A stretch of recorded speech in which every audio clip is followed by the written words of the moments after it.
Olá, pessoal, sejam bem-vindos, bem-vindas. Este é mais um podcast do Sindicato dos Bancários de Santos e Região, o Farol da Baixada. Nos sigam, compartilhem, deem o like, é isso aí. Hoje nós temos uma super convidada, Mayara da Quinta. Ela é jornalista e ela fez o mestrado e está fazendo o doutorado na questão da estética normativa, que é muito interessante para nós mulheres. E agora no doutorado também colhendo os dados, depoimentos dessas mulheres. Não é isso? Na Federal de Goiás, o doutorado que ela está fazendo, e fez o mestrado na Federal do Mato Grosso do Sul. E tenho aqui também comigo a Vanessa, que é diretora de saúde do Sindicato dos Bancários. É uma honra ter você aqui com a gente, é um prazer muito grande, Mayara. Prazer é meu, nossa, muito obrigada pelo convite, estava morrendo de saudades desse ambiente de estúdio, já trabalhei em rádio, muito tempo afastada, então, nossa, muito legal retornar para esse ambiente que eu amo tanto. Eneida, Vanessa, muito obrigada pelo convite. É sempre legal a gente falar um pouquinho, né, sobre nós mulheres, a gente fala sobre tanto assunto, esquece às vezes de falar um pouquinho sobre a gente, né, sobre nossas dificuldades, potencialidades como mulher pesquisadora. Só me apresentando um pouquinho, é isso que você disse, né? Então, eu trabalho com essa parte de comunicação e saúde, mais focado na história de mulheres, né? Com sobrepeso, com obesidade. Desde a graduação, né? Falar a verdade, agora estou no doutorado, mas desde a graduação já é uma área que me interessava. Eu sempre me interessei bastante pela área científica, né? A gente fica vendo nossos professores, né? Professoras mulheres, e me inspirava naquilo, assim. Sempre curti muito a área científica de pesquisa. E aí, durante o mestrado, eu me especializei e pesquisei mais assim, a questão midiática. Eu sou jornalista, trabalho com essa parte de comunicação, então eu analisava mais a questão midiática, analisava a revista. Porque o que acontece, né? A galera, principalmente que é da época de revistas estilo Capricho, Dieta Mais, etc., aquelas revistinhas de dieta, né? Que eram tão populares. Existe, assim, algo que é muito comum, que é utilizar a história das mulheres, principalmente as mulheres que emagreceram, né, ou que às vezes tiveram um emagrecimento drástico de forma rápida e tal, como uma estratégia midiática, né, de venda dessas revistas. E isso é muito comum. Então, comecei a observar esse fenômeno, né, especialmente em revistas de saúde, que se utilizavam dessas histórias, assim, como estratégia de venda mesmo. E aí comecei, né, saindo do mestrado, eu resolvi que eu ia ficar um tempo afastada e só ia voltar para a pesquisa científica, para o doutorado, se eu efetivamente tivesse alguma coisa que pudesse dar uma contribuição social. Acho que isso é bem legal de falar, né?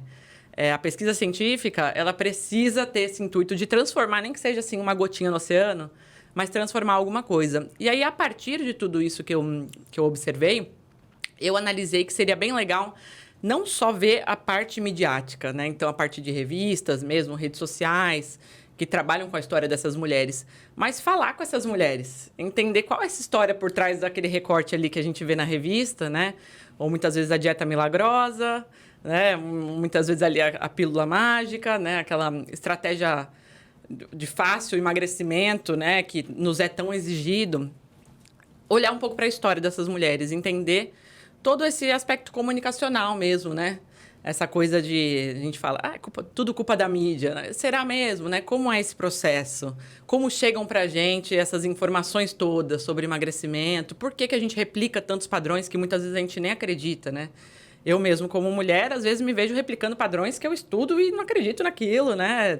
A gente repete padrões machistas, a gente repete padrões de estéticas normativas que a gente nem acredita muitas vezes. E aí comecei a analisar a história de vida dessas mulheres. Como eu sou aqui de Santos, né? Nasci aqui em Santos, apesar do meu doutorado ser na Federal de Goiás, local onde eu fiquei muito tempo, né? No Centro-Oeste, morei muito tempo no Centro-Oeste, mas eu tenho essa raiz aqui da Baixada Santista, né? O farol da Baixada sou eu também. Eu sou 100% assim, essa pessoa que ama a Baixada Santista. E essa coisa, né, que a gente até falou um pouquinho sobre a relação do corpo da mulher que está num ambiente litorâneo. Né? É diferente, uma mulher que nasceu numa cidade litorânea, que tem esse acesso à praia, essa relação com o corpo que a gente tem de caminhar, né? de biquíni, conhecer as pessoas ali naturalmente, ali, né? com biquíni ou com maiô, e frequentar esse ambiente, né? da praia. E aí comecei a procurar, inicialmente, por mulheres, né? que quisessem falar, uma pesquisa voluntária. E, assim, é incrível a quantidade de mulheres que querem falar sobre isso. Por quê? Eu comecei a notar que muitas dessas mulheres não têm espaço nenhum para falar sobre isso. Então, a gente vê esse assunto sempre dentro desse recorte, né? Que é aquela mulher que emagreceu e tal, e é ali vista como... alcançou sucesso, né? Porque conseguiu ali o peso normativo, a estética normativa, e alcançou sucesso. E é utilizada como estratégia, ali que não é dela, uma estratégia de venda mesmo, né? Mercadológica da mídia. E a história por trás dessas mulheres, né? Comecei a analisar isso. E, assim, foi um mergulho profundo. Tem sido, né? Termina ainda do ano que vem, mas já qualifiquei, tem alguns resultados. Mas tem sido um mergulho muito profundo mesmo. Consegui ouvir, assim, o quanto a gente não é escutada, não tem esse espaço, né? Para falar sobre as nossas vidas. Especialmente como mulheres, né? É muito complicado encontrar esse espaço. E aí, estou nesse momento, coletando esses depoimentos, né? Tentando perceber as nuances ali sociais, né? As nuances comunicacionais, né?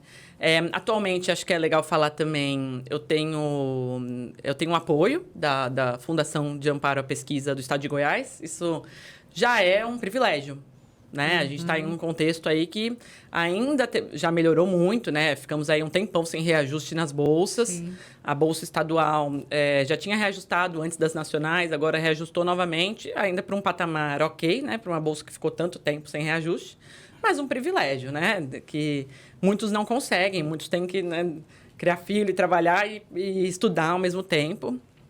Em um ambiente também em que a pesquisa científica não é vista como trabalho, né, no Brasil, especialmente para mulheres também, né, que muitas vezes tem que estar ali cuidando do lar, tem o primeiro, segundo e terceiro turno. Então, pesquisador, o que é isso? É bolsa, então não é um trabalho, né?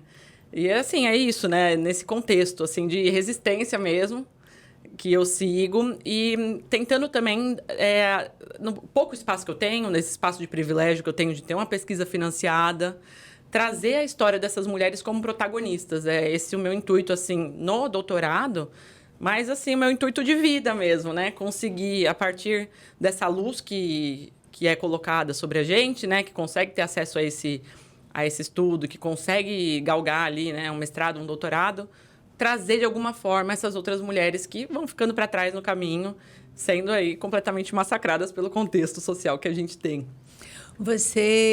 Maiara, deixa eu te perguntar uma coisa. Nesse resultado da pesquisa dessa estética normativa, claro que você focou na questão midiática, mais de revistas, né? Você chega à conclusão que por que existe esse padrão de estética?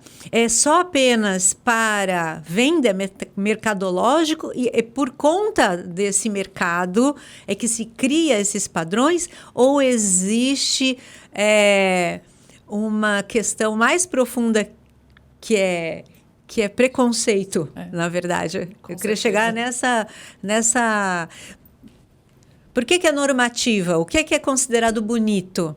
É um padrão que é imposto e que é criado culturalmente na sociedade e que, claro, a indústria, o comércio se aproveita disso, né? Mas não eu acho que não é criado, e alimenta, mas ele é criado, acho que pelo preconceito que está aí como subsidiando, né? Iniciando toda essa normatividade. Eu acho que é até uma questão da sociedade machista, assim, sabe? Uma coisa que é uma mulher bonita, atraente, tarará.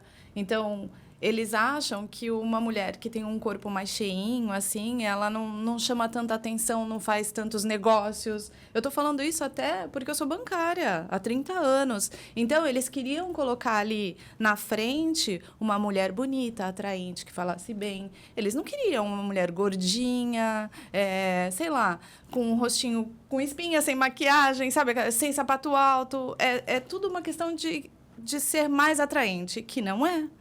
Entendeu? Porque a mulher não precisa ter um corpo escultural para ser uma mulher inteligente, Então, eu acho que acho que tem vários aspectos. Essa questão da mulher é né? Que está aí na parte do trabalho profissionalmente, que tem que vender e tem esse apelo. Tem a questão de raça. Sim, também. A mulher ou o homem que tem que ter o cabelo liso, que tem que ter a pele clara, né? Tem que ser enquadrado num tipo de normalidade aí existe o capacitismo, existe o etarismo, né? Além do racismo que a gente já colocou. Então, tudo isso é jogado para fora dessa normatividade.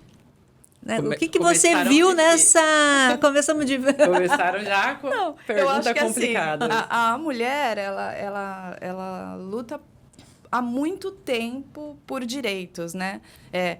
Teve uma época que ela não trabalhava, ela só cuidava da casa. Aí, quando teve a Revolução Industrial, a guerra, ela teve que trabalhar, porque os homens estavam na guerra. Mesmo assim, ela não era reconhecida, ela não tinha direitos, porque a mulher ela só poderia trabalhar se o homem desse o aval.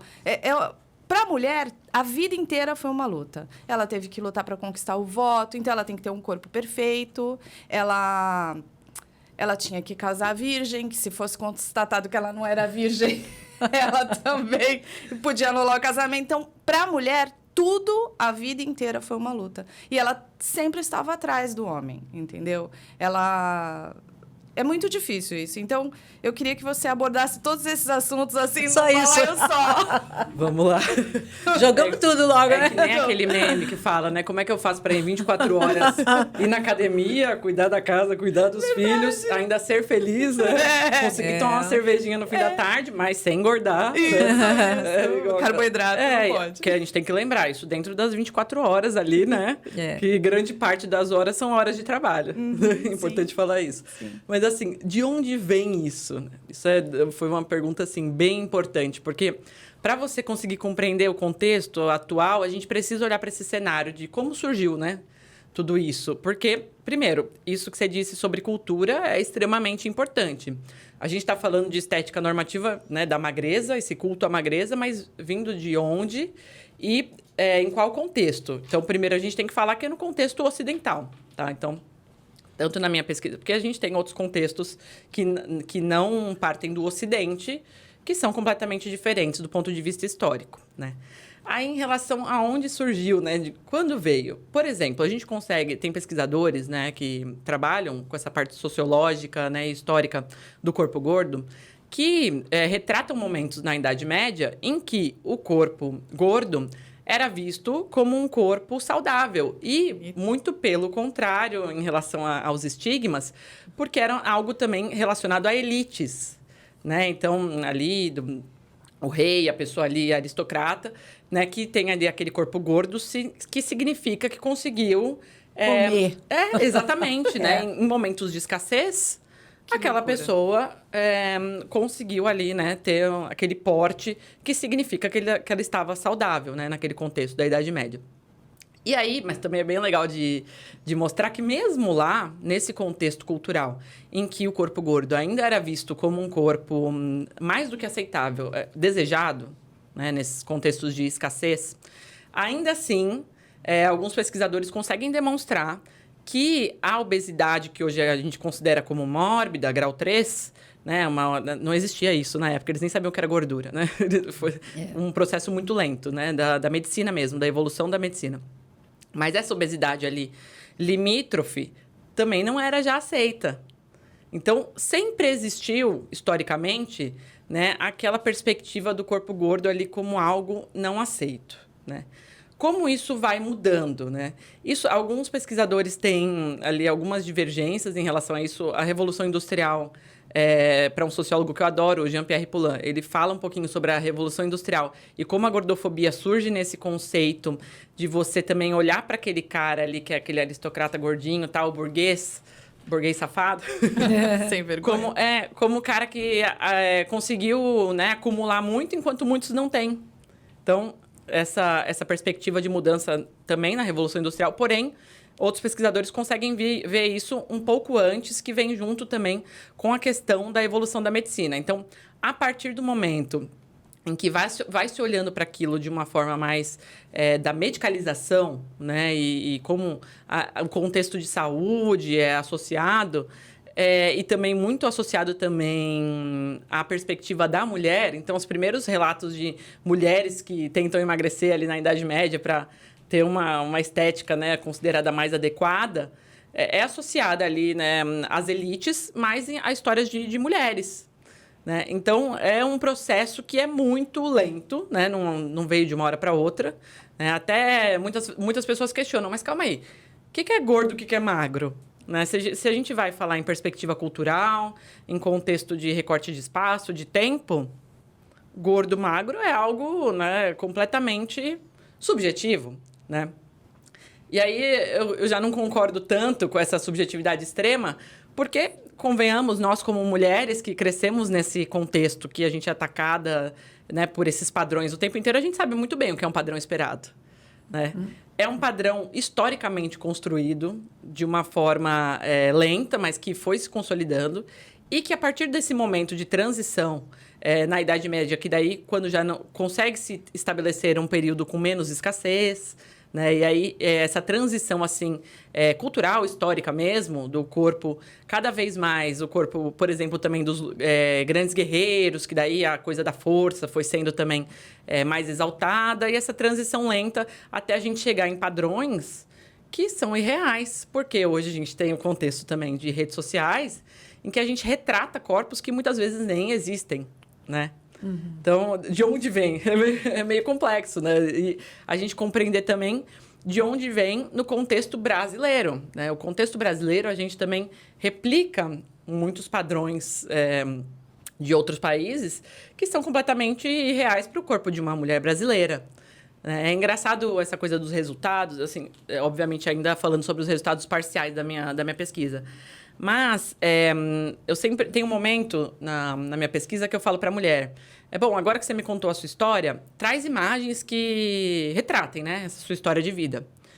E aí, uma das minhas entrevistadas foi muito interessante, porque ela me contou toda a história, né, que ela sofreu gordofobia a vida toda, desde muito novinha, a mãe dela era super restritiva, inclusive esse papel das mães é algo bem importante de se falar, é algo que eu já tenho observado muito forte na história das mulheres, o quanto ali a fala dessas mães acaba impactando, né, a vida dessas mulheres depois, quando crianças, mas também já como adultas. E aí ela contou esse processo de gordofobia que ela sofreu a vida inteira.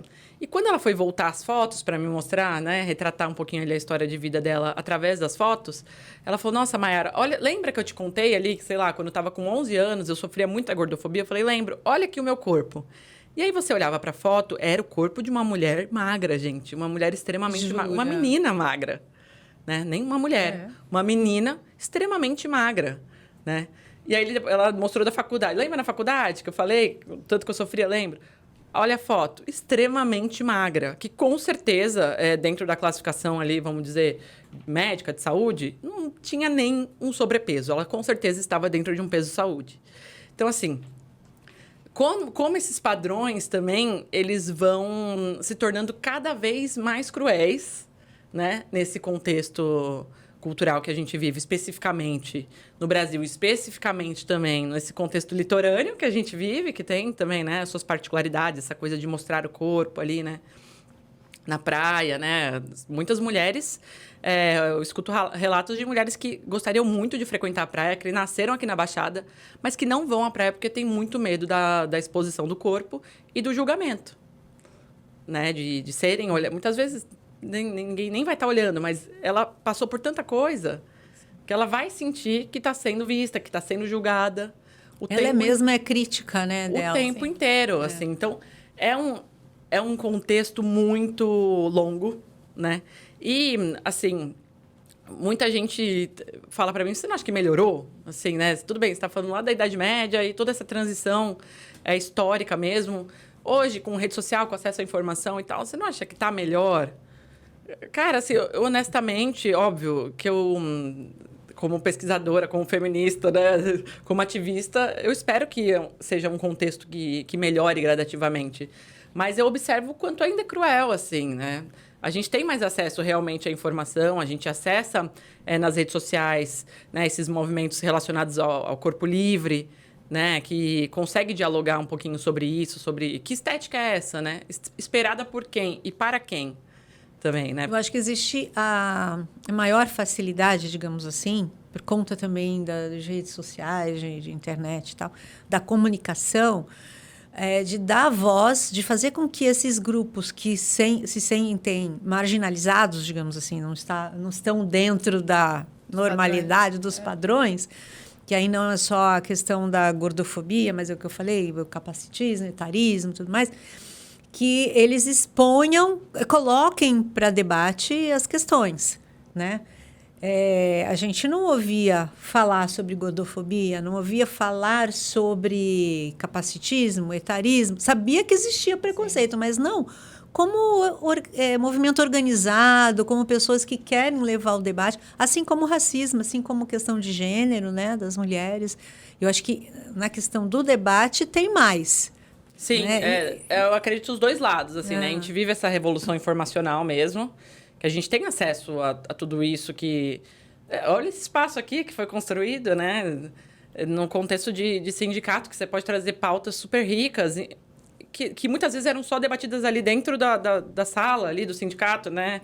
Para nós mesmos. Entre os pares. E você não consegue... Você tem ideais ali de transformação social, de coisas de melhoria, e não consegue dialogar com ninguém sobre isso. Então, olha esse espaço, né? Assim, óbvio que existem os potenciais de transformação que essa revolução informacional toda traz.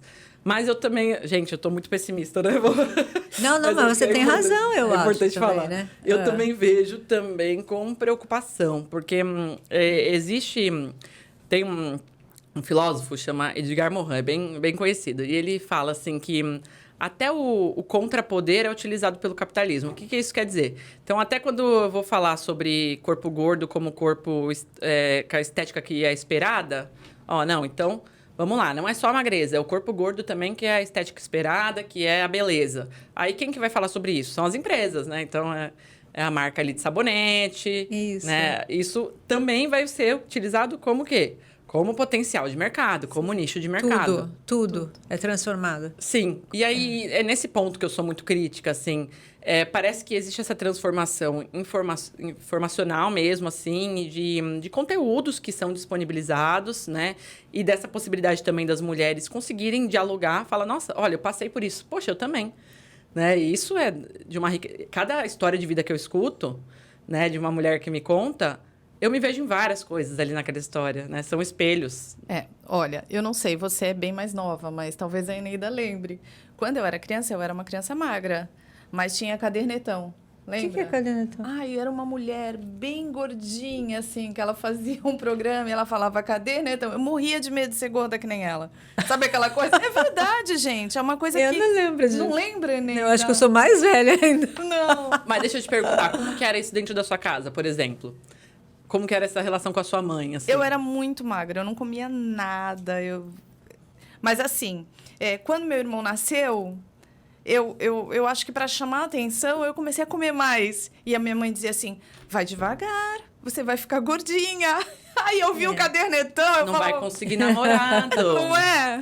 É a frase que é mais repetida nas histórias Não, das isso mulheres. daí eu acho que ela nem falava, mas ela falava, calma, come. Não, você já comeu, vai comer novamente. E aí eu olhava aquela mulher que fazia aquela propaganda na TV, a cadernetão, eu falava, gente, eu não quero ficar igual a ela. E aí, anos depois, eu fiquei a cadernetão, entendeu? Eu fiquei gordinha. E assim, é uma questão muito difícil para as mulheres, assim, porque eu não me via, eu não me enxergava, porque aquele corpo não era meu. E é muito difícil falar sobre isso, porque a sociedade, que é muito má, entendeu? As pessoas me viam e falavam, nossa, Vanessa, o que aconteceu com você? Você era tão bonita. Nossa. Então, assim, eu não ia em casamentos, eu não ia em aniversários, entendeu? Eu ia trabalhar porque eu tinha que ganhar dinheiro para sobreviver. Mas se eu pudesse, eu teria me trancado dentro de casa. E aí, eu acabei buscando alternativas para que a coisa fosse rápida. E, assim, para mim, tem gente que se arrepende. Eu fiz bariátrica, tem gente que se arrependeu de fazer bariátrica. Mas, assim, para mim, foi uma... eu voltei a ser o que eu era antes, entendeu? Então, as pessoas me veem, elas até esqueceram daquele período que eu fui gorda. Porque eu sofri muito. Você não encontrava roupa. Hoje, você ainda encontra roupa para gordinho. Na época que eu era gorda, não tinha. só tinha roupa feia para gordinho. Então, é muito difícil. A sociedade te condena, te cobra. Você come demais. Sabe o que faz? Não compra, porque assim você não come. E, putz, eu engordei, não foi... Eu acho que nem foi tanto por comer demais. Foi porque eu era ansiosa e... Eu tive um processo de adoção, eu adotei meu filho, demorou muito tempo para sair a adoção. E naquele período, em 5 anos, eu engordei 30 quilos. Então, assim, é difícil para você conviver em sociedade quando você é obeso. As pessoas te olham. Quando você é obeso, quando você tem cabelo crespo, quando você é negro. Se você vai passar por uma entrevista de emprego, o cara vai escolher uma mulher magra. Você falou em um momento assim, é essa coisa da normalidade, né? Porque o que acontece? Quando a gente fala sobre estigmas, o estigma ele é construído justamente a partir do que é considerado desviante, né? Então, socialmente, a gente tem ali as caixinhas que a gente tem que ir se enquadrando, né? Às vezes elas aumentam um pouco, às vezes diminuem, dependendo da época, do contexto que a gente está. Mas tem ali as caixinhas que a gente tem que se enquadrar. Então, a partir do momento que você é considerada desviante, né? E esse processo do corpo gordo, né, essa construção desse estigma histórica, ela prevalece, né? Então, você não está dentro daquela normalidade. Então, a partir do momento que você... Veja bem, gente, falando, obviamente, né, dentro da do teoria. Padrão, do padrão. Quando você não é considerado ali dentro daquela normalidade, você é desviante, aí que vem o processo da gordofobia, que é o seguinte, você fracassou. Veja bem. E aí, o corpo gordo é colocado dentro de um espaço de imoralidade. Então, eu vou dar um exemplo. Comecei a observar muito na fala das minhas entrevistadas algo que é o seguinte, vê se vocês já repetiram essa frase também. Nossa, gente, eu consigo emagrecer, eu queria emagrecer, mas é que eu sou safada. Eu sou muito safada. Mas safada? Por que safada? É porque, né, eu sei fazer, mas aí eu... Tento, mas não consigo. Você é safada? Olha para quantas horas você trabalha por dia, essa entrevistada especificamente. Uma professora que trabalha em turno dobrado, chega em casa, cuida de uma mãe, né, acamada, idosa, né? É ali o arrimo da família toda. Poxa, você é safada porque você não conseguiu... Então, é colocado dentro de um aspecto de imoralidade, isso, como construção histórica mesmo. De relaxo. E de fracasso. Fracasso, relaxada. Então, por que você fala do seu medo? Não sou psicóloga, né? Eu trabalho com a parte comunicacional, mas de onde vem esse medo? É dessa construção da gente não querer passar por esse sofrimento. Horrível. Você não se aceita, né? Que a gente passa, assim, de toda forma, como mulher, né? Porque por mais que a gente tente se enquadrar nesse padrão que é cada vez mais irreal, a gente sempre vai estar errada, né? Não tem jeito nunca de estar 100% certa. Sempre vai estar errada. Sempre. Mas aí é nesse espaço, assim, de... Meu Deus do céu, tá todo mundo me falando que isso é um fracasso. Não é possível, devem estar certo, né? Então, eu não quero mais. E aí, no inverso também, né? Histórias de emagrecimento que me relatam muito. Mayara, na hora que eu emagreci... Tenho uma entrevistada minha que ela emagreceu 50 quilos. E, inclusive, durante esse processo de emagrecimento dela de 50 quilos, ela virou uma figura pública, porque ela começou a ser seguida, as pessoas acompanharem aquilo ali, né, e exaltarem aquilo. E aí elas relatam. No momento que a gente emagrece, é o quê? Nossa, como você conseguiu isso? Gente, me ensina, uma parabéns. mulher de sucesso, né? Gente, um sucesso, assim. A associação com essa coisa do fracasso e do sucesso. Que está galgada onde? Ali dentro do campo da imoralidade, daquilo que não pode. Você não pode repetir esse padrão. E aí, isso, assim, é uma prisão, né? Porque o que acontece? Nós não somos seres estáticos, né? A gente não... Fica com uma gripe, aí a gente fica meio mal às vezes, aí às vezes a gente tá, super enérgico e vai dando tudo certo na vida. A vida é completamente complexa, cheia de nuances, né? Os nossos corpos... Eu já fui atleta, então eu já tive um corpo altamente atlético, eu já tive um corpo super magro, eu já tive sobrepeso. E a vida é constituída disso, de fases, né? E aquilo que a gente também já citou. Se você observar, um homem que passe por essas mesmas coisas, ele não sofre essa pressão toda. Não. Né? Ele engorda, ele emagrece e tá tudo bem, né? A vida é assim mesmo. E, às vezes, por um aspecto que é efetivamente de saúde, a pessoa vai precisar fazer alguns ajustes, né? De atividade física. Acho que isso é importante falar. Eu não sou nem um pouco... Já fui atleta, né? Ainda me exercito muito. Não sou nem um pouco contra a atividade física, uma alimentação adequada. Mas é que a questão é que não é sobre isso, né? Não é... Quando as pessoas, elas param te param na rua ou tomam a liberdade de achar que podem falar que isso assim, o quanto o corpo da mulher gorda não é um corpo também público, né? As pessoas... Eu tenho relatos de mulheres que são tocadas mesmo, assim... Nossa, e aí toca, tipo, no seu corpo, na sua barriga. O que aconteceu com você? Então, calma aí, alguém que... Tudo bem, pode até ser um familiar, alguém que te conhece, mas te tocar sem sua autorização ou falar, te dar um conselho... Gente, ninguém quer conselho, viu? Não. Quem não, quiser não conselho vai procurar. Não, e eu escutei. Tá grávida? Não. Ah, é porque você tá diferente. Eu falei, é porque eu tô gordinha, mas não tô grávida, não. Você Essa liberdade que as pessoas tomam, né? Essa liberdade. Por quê? Porque justamente é visto como desviante, como o imoral ali, o fracasso. E aí a pessoa acha que ela tem essa liberdade, assim, de... a pessoa preguiçosa, relaxada, que não é determinada, que não consegue o objetivo, né? Com preguiça. É associado a isso, né? Sim. E aí eu pergunto para vocês, a quem beneficia esse discurso? Essa culpabilização individual da mulher. A quem beneficia? Eu vejo como primeiro beneficiado o Estado, né? Porque a gente tem que lembrar, saúde, né, supostamente, é um direito garantido. Sim. Que tem uma responsabilidade compartilhada com o Estado, né? Então, falando de uma forma bem simplória, uma pessoa que não tem acesso a saneamento básico, como ela vai conseguir ter uma vida efetivamente saudável, com acesso ao bem-estar, se ela não tem saneamento básico, né?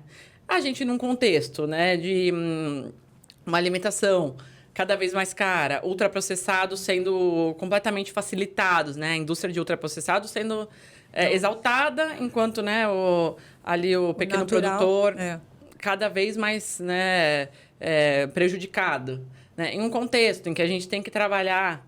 Tem gente que, às vezes, tem que trabalhar 14 horas. Eu tenho história de mulheres que trabalham 14 horas, trabalham com limpeza, né, de ambientes, e trabalham, às vezes, 14 horas e ainda chegam em casa, vai fazer, né, para a família inteira e tal, né? Como num contexto desse você consegue garantir a sua saúde? E aí, quando você fala, olha, você é preguiçoso. O grande problema é que você não quer. Se você quisesse, ia mudar. Ah, é? Ah, então tá bom. Então, de quem que é o problema? Só seu. Esse problema, ele deixa de ser compartilhado. Isso a gente está falando aqui sobre saúde, né? Mas isso passa por diversas outras áreas, assim, em que o grande responsável pela própria vida é só o indivíduo. Especialmente a mulher. A mulher, você não queria ser tão independente, autônoma, direitos iguais? Então tá, olha, você é completamente responsável sobre a sua própria vida. Então, para que eu vou, né, fazer uma política pública, né, que efetivamente tenha um viés multidisciplinar de combate à obesidade, falar sobre esse tema de uma forma aberta, né, que a gente consiga dialogar esses campos mais, assim, polêmicos, que é um assunto muito polêmico, muito. Né? A gente acaba passeando por preconceitos, a gente foi também construída historicamente a partir desses preconceitos. Mas, na minha concepção, isso beneficia muito o Estado, né? Nesse tirar o corpo fora mesmo. Porque se é só sua responsabilidade, não é responsabilidade de mais ninguém. Basta querer. É nessa sociedade que a gente vive, né? Sim. Bem complicado. Um Estado que está, digamos, assaltado por entes privados, na verdade, não é? É isso que você falou. E o capitalismo, ele prega isso, né? É o individualismo. Então, a pessoa se faz por ela mesma, não é isso? Aquele self-made man. Ele se faz e aí a mídia tem um papel nisso de apresentar, aí generalizando não só na questão da mulher, mas apresentar casos isolados de sucesso. Que é essa concepção de querer bater nas pessoas, que é isso. Você não se deu bem, você não consegue, porque você não se esforçou o suficiente, você não trabalhou o suficiente, você não tem determinação suficiente. Porque olha ali, aquele ali levantou sei lá que horas, correu não sei quantos quilômetros, agora está nas Olimpíadas. Só você dormir 2 horas, está dormindo muito, não é? Isso. Então, todo mundo tira a responsabilidade. É o que você falou, o Estado tira a responsabilidade do coletivo, a sociedade também tira a responsabilidade, né? Sobre o outro, o coletivo não existe, né? O coletivo não existe. É muito interessante, você falou isso, assim, tanto o Estado quanto a coletividade. Isso é verdade, né? Porque a gente tem um processo também no Brasil disso, né? De a gente ter muita dificuldade dessa articulação civil, né? Com a Constituição, chamada de Constituição Cidadã, né? A gente acreditou muito no Brasil... Que chegou junto comigo, gente, a Constituição, praticamente. Eu sou de 89. A gente acreditou muito no Brasil. No Brasil, há esse deslocamento em relação aos direitos. A gente acreditou que, a partir do momento que existe essa Constituição cidadã, naturalmente eu vou ter acesso a essa cidadania. Né? Então, vai ser um processo natural. E aí, existe esse fenômeno, que passa até pelo SUS, né? De legislações de, assim, última geração, que a gente exporta para outros países.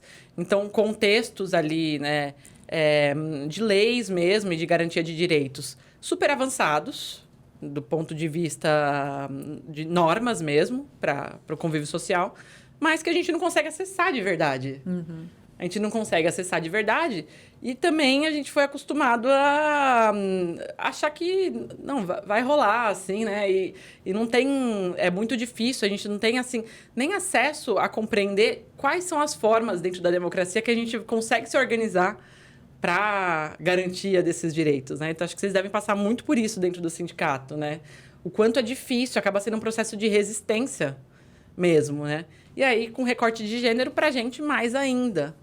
Quanto os direitos, né, para as mulheres são também cada vez mais negligenciados. Assim, é muito difícil, eu vejo muita dificuldade de achar estratégias. Eu também estou sendo bem pessimista, gente, mas eu penso, né, em achar estratégias. Não adianta fazer pesquisa científica sem você querer efetivamente transformar alguma coisa.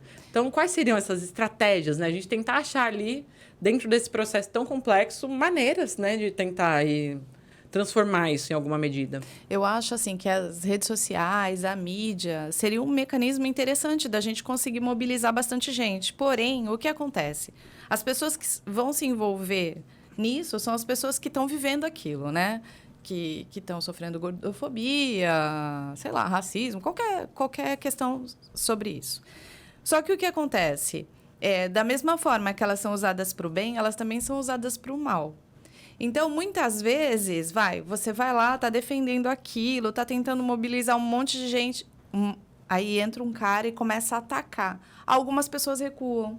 Então, eu acho também que é para o bom e para o ruim, né? Essa questão das redes sociais. Seria muito legal se a gente conseguisse mobilizar bastante gente, todo mundo fosse fazer parte, a gente começasse a discutir realmente isso. Mas eu acho também que essa questão das pessoas que atacam, que perseguem, fazem com que as pessoas que têm vontade muitas vezes recuem. Porque é muito difícil, cara. Cansativo também, né? É muito difícil. É uma, como dizem em Cuba, é uma batalha de ideias. É uma batalha de ideias. E não deixou de ser, né? Porque parte das pessoas, parte da sociedade pensa de uma maneira e quer determinados avanços, e outras pensam de outra maneira e querem que as coisas se perpetuem dessa maneira. E outras nem pensam sobre nada disso. E outras não pensam, mas tem gente que são levadas, porque você não pensar e não se informar, você é mais vulnerável à manipulação. Sim. E, geralmente, o pensamento mais fácil é o que leva, né? É o que leva. A sociedade está assim, então é mais fácil isso. Você tentar mudar, tentar mudar e tentar perceber, argumentar que existe outra maneira da gente conviver, exige muito mais articulação, muito mais profundidade, muito mais para convencer, né, para mostrar o seu ponto de vista do que aquele que está falando já o comum, né? E o quanto isso também não está no campo da subjetividade, né? Porque a gente fala assim de uma maneira muito como se fosse uma obviedade, né? Que essa coisa da culpabilização do indivíduo, né, tendo essa responsabilidade, essa responsabilização muito forte sobre o indivíduo, como se isso fosse uma obviedade, mas tanto não é que eu, do ponto de vista científico, observo isso a partir do silenciamento, do que é não dito. Porque não é algo óbvio para a gente pensar. E eu falo isso, eu entrevistei, inclusive, mulheres que são altamente politizadas, né? Que têm um conhecimento muito vasto, mas que, quando você vai falar sobre a própria vida, tem muitas coisas que a gente carrega nessa subjetividade que é difícil compreender de onde vem e que estão ali. Então, tudo bem, a gente sabe que a gente tem acesso a direitos, nós que, né, estamos ativas nesse campo, né, de resistência, sabemos que temos acesso a direitos. E quantas vezes, mesmo assim, a gente não se culpabiliza por certos processos, né? Caramba, eu fiz isso, olha lá, por que eu engordei? Por que né, isso deu errado? E não parar para olhar, opa, calma aí, olha todo o contexto que eu estou inserida, tudo isso que eu estou fazendo, né, as dificuldades que a própria vida nos traz, né? Então, eu acho que é muito isso, é um poder que é exercido que não é tão óbvio assim, né? E voltando naquilo que você tinha dito antes também, o quanto esse sucateamento também não serve a outros nichos também, né? Que a gente tem um exemplo óbvio hoje em dia no Brasil com o sucateamento. A gente tem o SUS, né? Que é toda a parte de legislação e de efetividade, né? Das políticas públicas de saúde. Porém, existe um sucateamento que ele é intencional para conseguir terceirizar certos setores, como a gente sabe, né? Que existe. Isso, assim, sendo replicado de pouquinho em pouquinho, de cidade em cidade. Na Baixada Santista, a gente tem isso já replicado de maneira muito óbvia e não é só aqui, assim. Então, são certas coisas que é exatamente isso, não são muito óbvias para a gente no dia a dia, ainda que a gente estude tanto sobre isso e fale tanto sobre isso. E aí, essa coisa da informação, acho que também tem o lado do excesso que a gente tem hoje em dia, né? Assim, antes era difícil a possibilidade, né? Então, você ia fazer o trabalho da escola, era lá na biblioteca. Na biblioteca, efetivamente. Então, tinha acesso a uma ou outra coisa, mas aquela uma ou outra coisa, você mergulhava naquilo, né? Sim. Hoje em dia, a gente vive um contexto que tudo é muito cansativo para você ouvir, né? Uma aula de 50 minutos, meu Deus, né? Que a gente rola no feed ali dos vídeos curtos e aquilo vai levando a gente para um lugar ali de... Sei lá, parece que a gente está em outro planeta ali, né? Daqui a pouco, 2 horas se foram e você nem percebeu.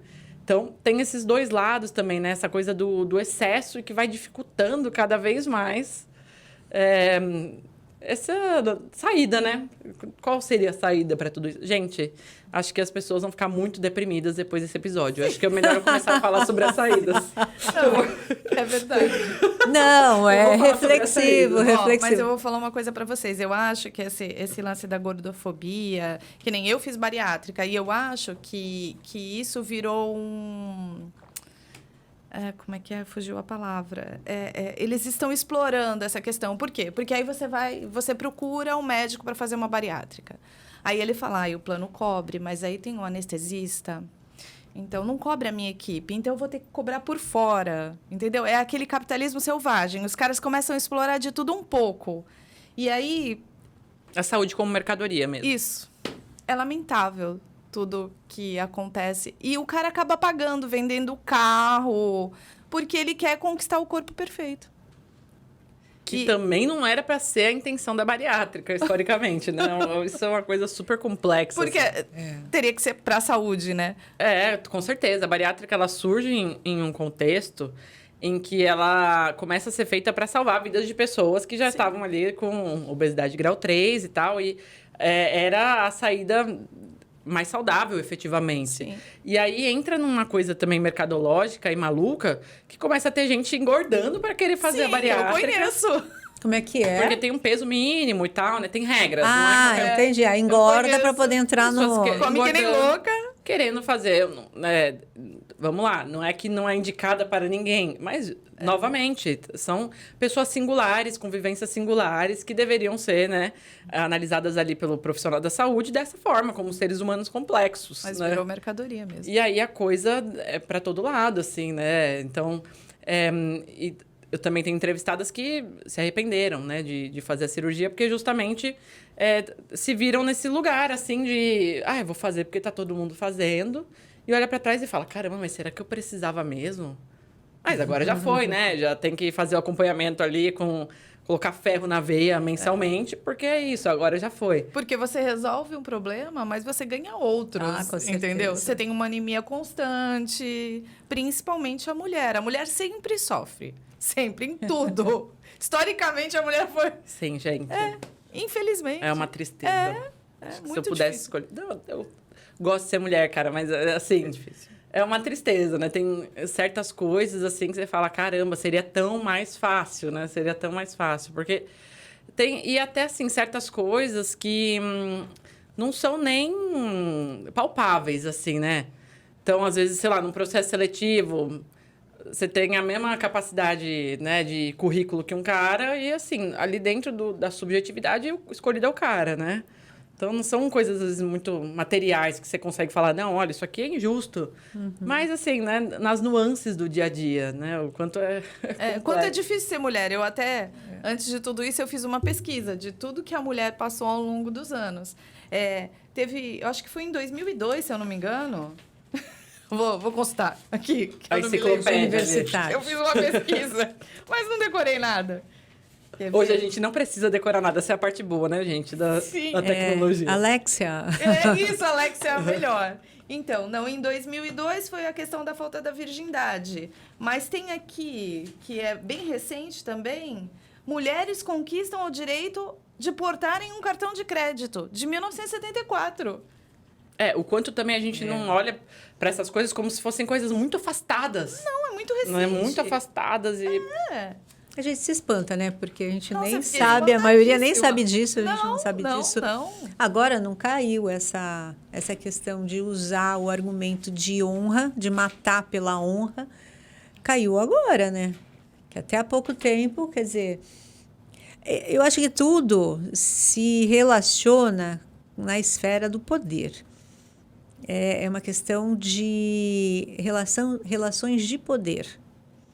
Né? Essa normatividade, o que é considerado normal, o que está fora da caixinha e que tem que ser desvalorizado, tem a ver com relações de poder. E de manutenção desse poder também, né? 100%. Claro, 100% isso. Então, a importância de se falar, se debater sobre todas essas questões que são chamadas de preconceito, que são os preconceitos, né? É de tentar transformar, fazer com que as pessoas que estão vindo aí não achem realmente abominável esse tipo. E cada vez menos pessoas adiram a essas formulações. Da mesma forma que a gente olha para algumas coisas e fala, nossa, isso existiu, gente? É sério que mulher não podia votar? A mulher sempre foi oprimida, né? Não, a quantidade... Olha, eu acho que é uma coisa simples, até sim, a quantidade de pessoas que hoje não alisam o cabelo. Tem as que alisam ainda, mas a quantidade de pessoas que assumem o cabelo enrolado, né? E que agora, hoje, está sendo considerado bonito até. Lindo. Né? E que não era que dentro desses padrões, assim, assado. Mas isso é uma luta muito grande, de muito tempo, mas as coisas vão mudando. De referências, né? Você olhar para uma... eu lembro, quando eu trabalhava lá no Mato Grosso... a mãe tinha o cabelo liso e eu de cabelão cacheado, né? A filhinha tinha o cabelo cacheado. Ela levava lá para ela conversar um pouquinho comigo. E a menininha me olhava assim com encantamento, sabe? Então, aquela referência de uma mulher adulta, cacheada e tal, se sentindo bem, né? E isso nasci em 89, né? Vou fazer 35 anos. E assim, no meu contexto de infância, não existia, né, produto. É muito recente, né? Não existiam produtos, não existiam salões. Então, você era quase coagido. Eu achava que era uma escolha. Tem isso também, né? O que a gente acha que é nossa liberdade de escolha e que a gente... Você escolheu mesmo aquilo, né? Hoje, olhando para trás, eu falo, cara, eu escolhi mesmo ter o cabelo liso por 10 anos. Porque se você escolheu, tudo bem. Cara, não importa, entendeu? Se você escolhe, tudo bem. Mas o quanto, assim, a gente não é levado a acreditar que a gente está escolhendo. Ai, olha, pela facilidade. Eu nem vou precisar, né? Acordo e o cabelo já está pronto e tal. Hoje eu falo, talvez não tenha sido a minha escolha, assim.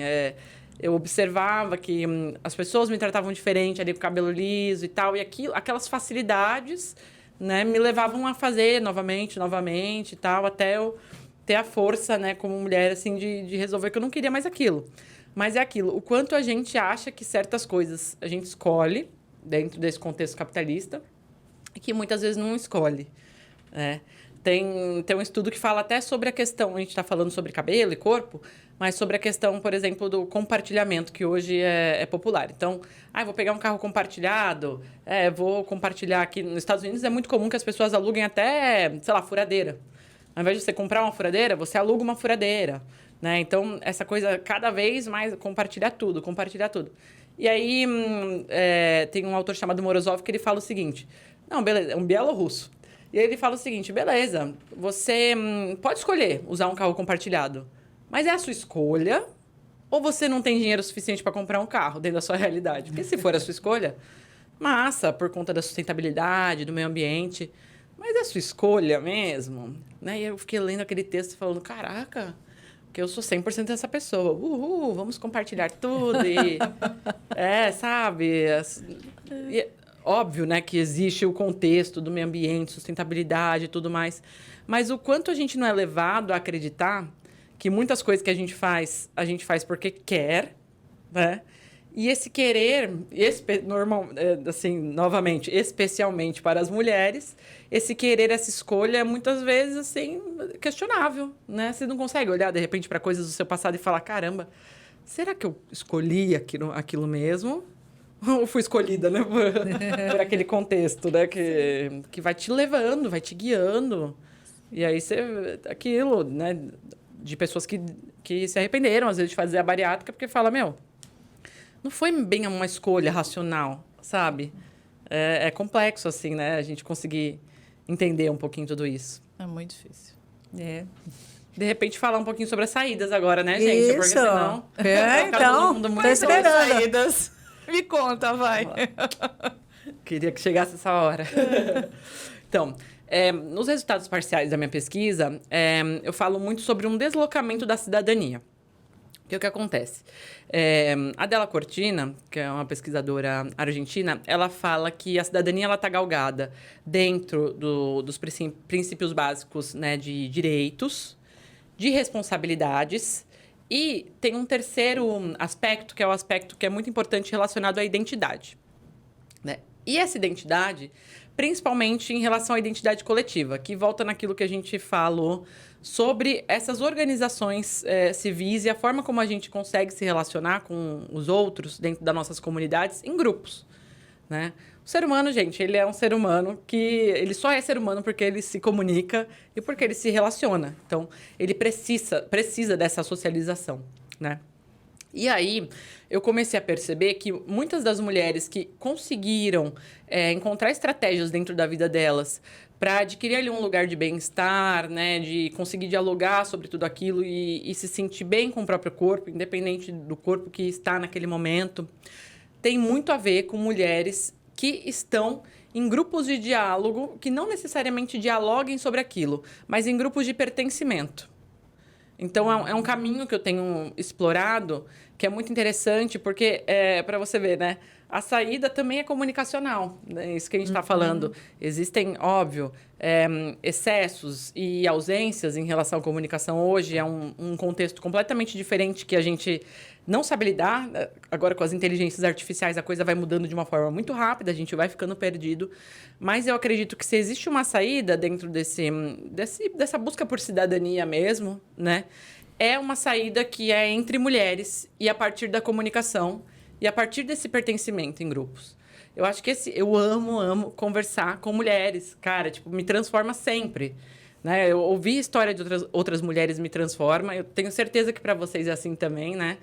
Alguma coisa ali você vai... Eu falo que, brincando assim, eu tenho um namorado e ele mora com uma menina e acaba que quando a gente tá lá na casa dele, tem coisas que eu não preciso falar que ela capta e ele fica assim, tipo, gente, o que elas estão...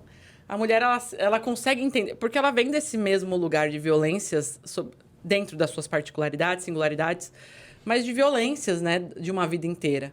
Então, se existe um caminho, assim, para tentar não ser tão pessimista, acho que também um ponto é a gente ouvir todas essas problemáticas, colocar na mesa, né, esse é um primeiro ponto, mas conversar e se unir com mulheres em grupos de pertencimento. Então, se tem uma dica que eu possa dar, é isso, assim, se una a outras mulheres, gente, de repente, sei lá, no grupo de amigas, né?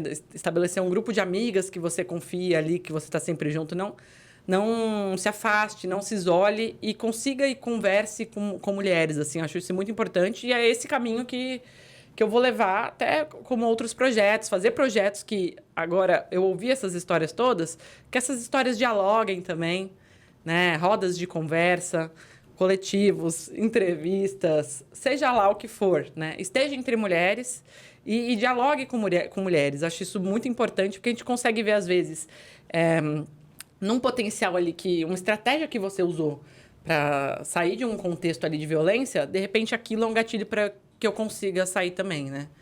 É a estratégia que a gente usa até em relação a olhar para as nossas mulheres, né, como que são exemplo de vida, né?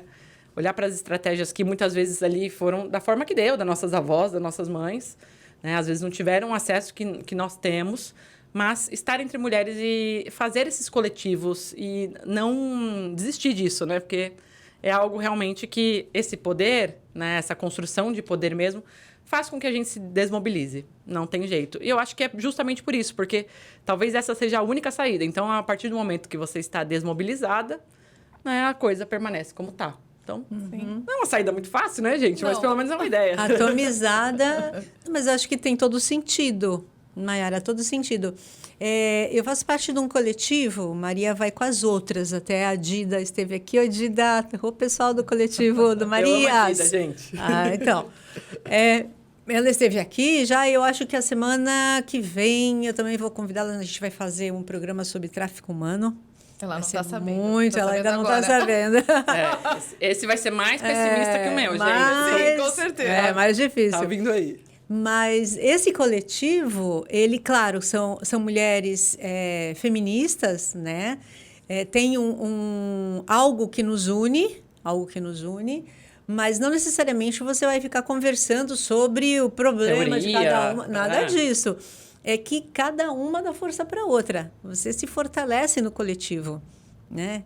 Tenho essa experiência e tenho sentimentos de todas as outras que... Por que gostam de estar lá na sexta ou no sábado ou fazer atividades? Porque a gente se fortalece, né? Ninguém, como é que é? Ninguém larga a mão de ninguém. É isso aí. Eu acho que para as mulheres isso é muito válido. É meio clichê, mas a gente muitas vezes não faz isso, né? Não. Esquece disso. E assim, eu pelo menos, gente, só desse diálogo aqui, eu já estou me sentindo muito mais forte. Fortalecida totalmente. Essa troca é muito, assim, importante mesmo, né? Vanessa? Não, vamos encerrar? Então tá. Agradeço a sua participação. Sempre é muito bom ter você aqui conosco. Esclarecedor tudo que você fala. E eu também estou me sentindo fortalecida. Ou a gente complica mais, mas tudo bem, né? Mas aí, não tem nenhuma saída complica fácil. Descomplica. Mas é isso, acho que foi muita gente vai gostar. Você não esqueça de compartilhar, dar o seu okzinho lá, o seu like. Para a gente trazer mais programas legais, com muitos temas. Unir mais mulheres. Unir mais mulheres. É isso? Gente, muito legal. Assim, é um assunto muito polêmico, né? E que mexe com muitas coisas que são complexas, né? Essas coisas em relação a poder e construções, assim, muito, muito difíceis mesmo.